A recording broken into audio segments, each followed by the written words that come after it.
In this lecture, we are going to study clocked JK flip-flop. तो इससे पहले हमने clocked RS flip-flop पढ़ा था. तो अब हम जो पढ़ रहे हैं उसका नाम है clocked JK flip-flop. तो इन दोनों सर्किट्स में फ़र्क ये है कि RS क्लॉक फ्लिप फ्लॉप में जो एक मसला था कि एक इनडिटर्मिनेट स्टेट आ जाती थी जब दोनों एस और आर जो हैं वन हो जाएं, तो उस चीज़ को दूर करने के लिए मॉडिफिकेशंस की गई और फिर मॉडिफाइड सर्किट जो है उसको नाम दिया जे के फ्लिप फ्लॉप. तो ये जे के फ्लिप फ्लॉप का सर्किट नीचे बना हुआ है, लॉजिक डायग्राम बनी हुई है. इसमें आप नोट करें कि वो जो पहले RS clogged RS flip flop का सर्किट था उसमें एक चीज़ ऐड कर दी गई है कि यहाँ से एक कनेक्शन लेके तो उसको इस गेट की इनपुट पे डाल दिया गया है. तो अब बजाय 2 इनपुट गेट्स के अब 3 इनपुट गेट्स यहाँ पे लगे हुए हैं. आपको याद होगा कि आरएस फ्लिप फ्लॉप जो था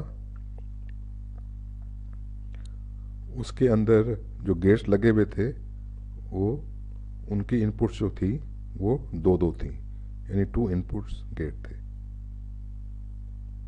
जे के फ्लिप फ्लॉप में हम नोट करेंगे ये गेट जो है इनकी 3 इनपुट्स हैं.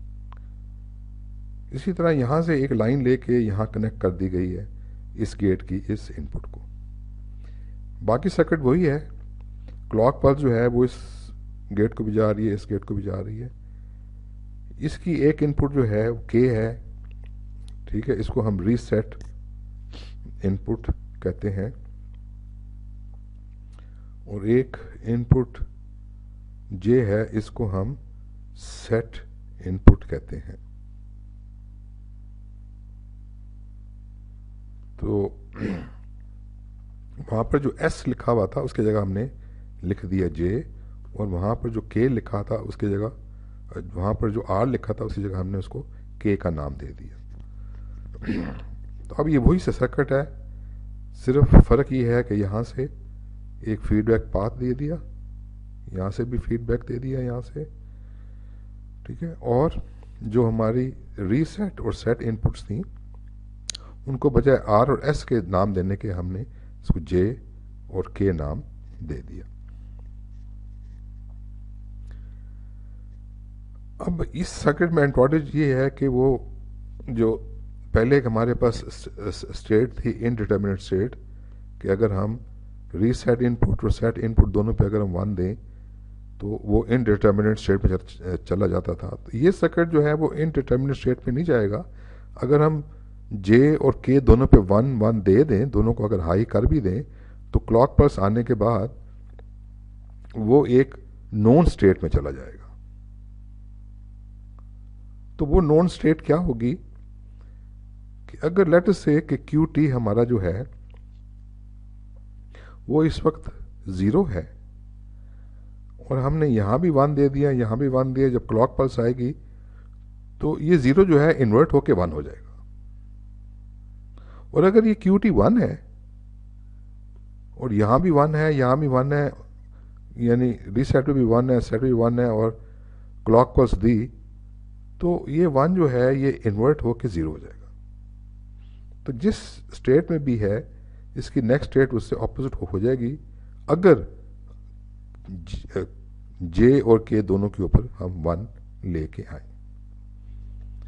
तो वो जो पहले सर्किट में एक डिस्क्रिपेंसी थी वो इस तरह दूर कर दी गई, बिकॉज एटलीस्ट हमें एक नॉन स्टेट का पता चल गया कि किस स्टेट में हमारा फ्लिप फ्लॉप है.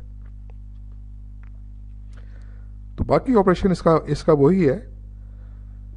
फॉर एग्जांपल अगर क्यू टी जो है इस वक्त प्रेजेंट स्टेट जो है इस वक्त हमारी 0 है और जे पे भी 0 है, के पे भी 0 है, यानी सेट पे भी 0 है, रीसेट पे भी 0 है, तो ये स्टेबल स्टेट है. क्लॉक पल्स मिलने के बाद क्यू टी चेंज नहीं होगा और 0 ही रहेगा.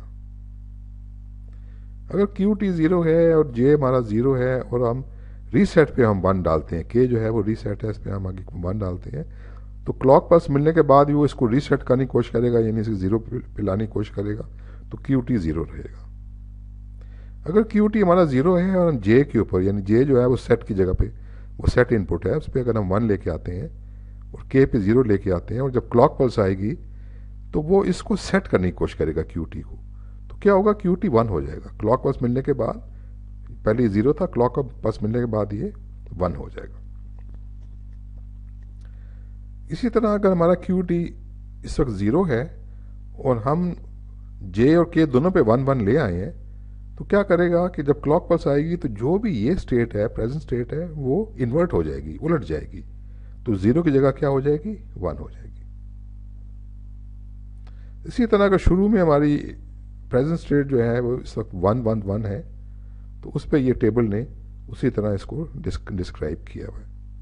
फॉर एग्जाम्पल, अगर हमारा क्यू टी इस वक्त 1 है और हम के के ऊपर, रीसेट के ऊपर 1 देते हैं, और जब क्लॉक पल्स आएगी तो वो इसको रीसेट करने की कोशिश करेगा, यानी ये 1 को किस पे लेके आने की कोशिश करेगा, 0 पे, तो हमारा क्लॉक पल्स मिलने के बाद आउटपुट क्या होगी, 0 होगी, रीसेट होगी।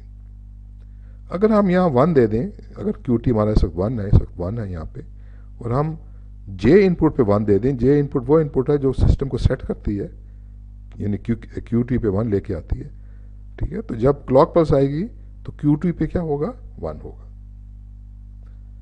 इसी तरह अगर इस वक्त क्यू टी पे हमारे पास 1 है और हम जे और के दोनों को 1 कर देते हैं, यानी इधर भी 1 ले आते हैं, इधर भी 1 ले आते हैं, तो क्लॉक पल्स मिलने के बाद जो भी कंडीशन ये है वो इन्वर्ट हो जाएगी, उलट जाएगी, तो 1 से क्या बन जाएगी, 0 बन जाएगी। तो ये चीज़ कैरेक्टरिस्टिक टेबल कहलाती है, और ये जे के फ्लिप फ्लॉप, यानी क्लॉक जे के फ्लिप फ्लॉप की ये कैरेक्टरिस्टिक टेबल है। फिर इस कैरेक्टरिस्टिक टेबल से हमने कैरेक्टरिस्टिक इक्वेशन निकालनी है, ठीक है। और वो ये है कि ये हमारा जो टेबल है इसमें 3 इनपुट्स हैं, क्यू टी जे और के, और इसकी आउटपुट 1 है। अगर 3 इनपुट्स हों, 3 वेरिएबल्स हों इन्वॉल्व एक फंक्शन में, तो उसके अंदर फिर 8 पॉसिबल कॉम्बिनेशन बन जाती हैं, और हमें मैप जो है वो बनाना पड़ता है 8 स्क्वेयर्स का। तो अब हम क्यू टी प्लस 1 फंक्शन को हम रिड्यूस करेंगे विद द हेल्प ऑफ के मैप।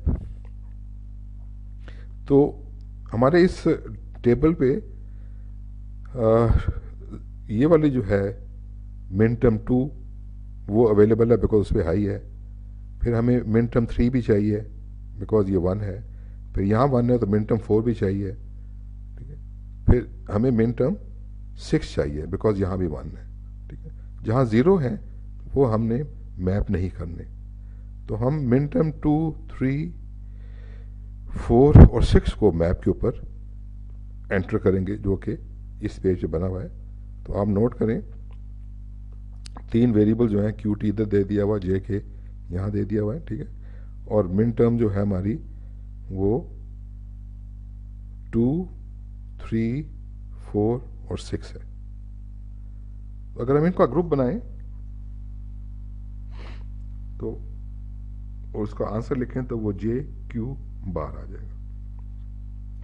और अगर हम ये इसका इन 2 का ग्रुप बनाए जो कि हम बना सकते हैं 2 वंस का, तो फिर हमारा जवाब आ जाएगा क्यू के बार। ये चीज जो है ये कहलाती है कैरेक्टरिस्टिक इक्वेशन ऑफ जे के फ्लिप फ्लॉप। तो कैरेक्टरिस्टिक इक्वेशन जे के फ्लिप फ्लॉप की जो है वो क्या है, जे क्यू बार प्लस के बार क्यू। इसी तरह जैसे पिछले लेक्चर में हमने बताया था कि ये जो सर्किट डायग्राम है जे के फ्लिप फ्लॉप का, वो अगर कई जगह पे ड्रॉ करना पड़ जाए तो उसमें काफ़ी टाइम लग सकता है। तो उसकी जगह पे हम उसका एक ग्राफिकल सिंबल भी दे सकते हैं, जो कि ये ग्राफिकल सिंबल दिया हुआ है, ठीक है। तो अगर हम देखें कि हमारा जो ओरिजिनल सर्किट था वो इतना बड़ा था, ठीक है ना, इस सारे सर्किट की जगह, ठीक है, हम एक ग्राफिक सिंबल दे सकते हैं, ठीक है, जो कि ये दिया हुआ है। और इसमें हमने शो किया हुआ है कि इसके इनपुट्स के और जे है, इसमें क्लॉक पल्स जा रही है और इसकी आउटपुट जो है वो क्यू टी है। वो क्यू टी बार जो है वो भी अवेलेबल है, मगर हमारा मेन कंसर्न जो है वो क्यू टी के साथ है। तो ये डेफिनेशन थी जे के फ्लिप फ्लॉप की, और ये फ्लिप फ्लॉप जो है ये भी एक बाइनरी सेल है, ठीक है, और ये भी सिर्फ एक ही बिट स्टोर कर सकता है। या तो ये स्टोर करेगा बाइनरी बिट 0 या ये स्टोर करेगा बाइनरी बिट 1।